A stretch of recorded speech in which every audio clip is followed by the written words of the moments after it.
Hello friends, today in this video I will show you how to change local account to an administrator account in Windows 11.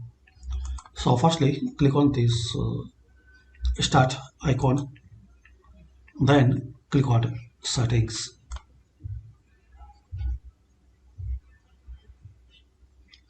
Now in this left side panel click on accounts, then just you need to find out family and other users. Here you will see a list of account. Select anyone which you want to make local to administrator in case if you want to change this.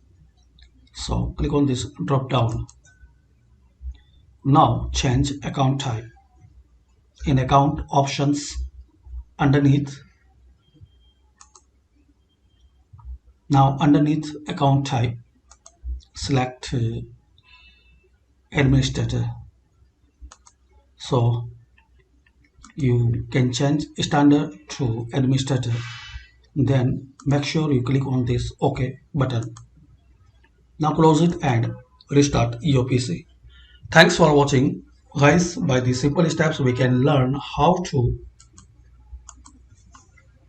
change local account to an administrator account in Windows 11. Thanks for watching. Please subscribe my channel for latest update.